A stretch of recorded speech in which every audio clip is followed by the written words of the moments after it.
અંકલેશ્વરની વાત કરવામાં આવે તો અંકલેશ્વર તાલુકાના ગટખોલ પટિયા નજીક આવેલા પેટ્રોલ પંપ પર ગ્રાહક સાથે છેતરપિંડી કરવામાં આવી હોવાના આક્ષેપ સામે આવે છે। ગ્રાહકના જણાવ્યા મુજબ તેમણે 300 રૂપિયાનું પેટ્રોલ ભરાવવાનું કહ્યું હતું, પરંતુ કર્મચારીએ માત્ર 230 રૂપિયાનું પેટ્રોલ ભરી મશીન બંધ કરી દીધું હતું। સમગ્ર ઘટના ગ્રાહકની નજરે આવતા મામલો સામે આવ્યો હતો। અંકલેશ્વરના ગટખોલ પટિયા સ્થિત પેટ્રોલ પંપ પર પેટ્રોલ ભરાવતી વખતે ગ્રાહક સાથે છેતરપિંડી થઈ હોવાના આક્ષેપ કરવામાં આવ્યા છે। ગ્રાહકના જણાવ્યા મુજબ તેમણે કર્મચારીને 300 રૂપિયાનું પેટ્રોલ ભરવા માટે કહ્યું હતું, જો કે કર્મચારીએ માત્ર 230 રૂપિયાનું પેટ્રોલ ભરીને મશીન બંધ કરી દીધું હોવાનો આક્ષેપ છે। ગ્રાહકે સમગ્ર બાબત પોતાની નજરે જોઈ લેતા મામલો સામે આવ્યો હતો। આ ઘટનાને લઈને પેટ્રોલ પંપ પર અન્ય ગ્રાહકો સાથે પણ આવી રીતે છેતરપિંડી કરવામાં આવે છે કે કેમ તે અંગે યોગ્ય તપાસ કરવાની માંગ ઉઠી છે। સાથે જ પેટ્રોલ પંપના વ્યવહાર અને મશીનની કામગીરીની ચકાસણી કરવામાં આવે તેવી પણ માંગ કરવામાં આવે છે। તો તમે જોઈ શકો તો વિડીયો પણ સામે આવ્યો છે। ગ્રાહકની નજરે સમગ્ર મામલો આવતા ખુલાસો થયો છે। 300 રૂપિયાનું પેટ્રોલ ભરવા કહેતા માત્ર 230 રૂપિયાનું પેટ્રોલ ભરાતા ગ્રાહક ગુસ્સે ભરાઈ ગયો હતો। તો જે રીતે અંકલેશ્વરથી આ ખબર સામે આવે છે, ભરત મિસ્ત્રી આ ખબર ઉપર વધુ માહિતી આપવા બદલ અમારા સાથે ફોન લાઈન ઉપર જોડાઈ ચૂક્યા છે। ભરત, આ ખબર ઉપર તમારી પાસે શું વિગતવાર માહિતી છે, કેમ કે જે રીતે ગ્રાહકનો આક્ષેપ સામે આવ્યા છે, આ પાછળનું કારણ શું હતું?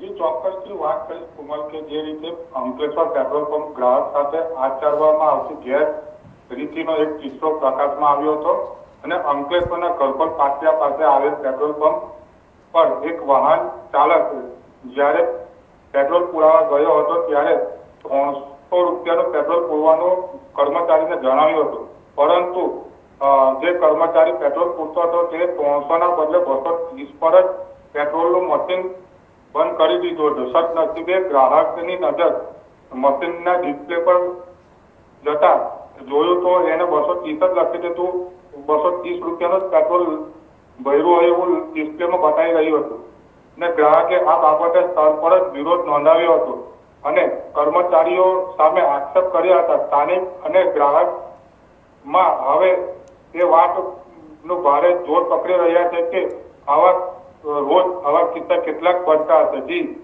જી ભરત, જે રીતે તમે જણાવી રહ્યા છો કે મશીન બંધ કરી દેવામાં આવી હતી 230 રૂપિયાનું પેટ્રોલ નાખવા બદલ, આ રીતેની ગેરરીતિ પહેલાં પણ આ પેટ્રોલ પંપ ઉપર કરવામાં આવતી હતી, કેમ કે જ્યારે ગ્રાહકની નજર પડી કે તેને 300 રૂપિયાનું પેટ્રોલ માંગ્યો હતો પરંતુ 230 રૂપિયાનો પેટ્રોલ જ આપવામાં આવ્યો હતો, એ ગેરરીતિ છે કે ક્યાંક તેના પેટ્રોલની અછત છે, આવી કોઈક માહિતી પણ છે કે ગેરરીતિ આવી રીતેની ગેરરીતિ પહેલાં પણ કરવામાં આવતી હતી? પેટ્રોલ પંપના કર્મચારીઓ જાણે કે ગ્રાહકનું નજર ના હોય તો એ રીતે ગેરરીતિ કરતા હોય એવી બૂમો અગાઉ પણ ઘણીવાર આવી હતી અને આજે આ ગ્રાહક કે કાયમ જ ત્યાં પેટ્રોલ પુરાવતો હતો તો આ રીતે આજે જ એને ખબર પડી હતી। જી ભરત, જે રીતે તમે જણાવી રહ્યા છો કે અગાઉ પણ આવી રીતેની ગેરરીતિ કરવામાં આવતી હતી, તો તંત્ર તરફથી પહેલા કોઈ પગલાં નથી લેવામાં આવ્યા? તંત્ર આવે છે, સેમ્પલ લઈ જાય છે, મશીન ચેક કરી અને પાછું રાબેતા મુજબ જે હોય એ રીતનું જ કામ કરતી હોય છે। જી, હવે તંત્ર સંચાલક તરફથી શું માહિતી આપવામાં આવી રહી છે, શું કહી રહ્યા છે જે પેટ્રોલ પંપ સંચાલક છે? પેટ્રોલ પંપના સંચાલક જે કર્મચારી જે વિડીયોમાં દેખાય છે અને જે કર્મચારીથી આવા પગલાં લેવાયા હતા એની પર એને છૂટો કરવાની કામગીરી કવાયત હાથ ધરી છે। તંત્ર તરફથી કોઈક માહિતી સામે આવે છે પેટ્રોલ પંપ સંચાલકો માટે? ના, તંત્ર તરફથી એટલી જાણકારી મળી રહી છે કે હું તપાસ એજન્સી આમાં તપાસ કરશે। જી ભરત, માહિતી આપવા બદલ આપનો ખૂબ ખૂબ આભાર।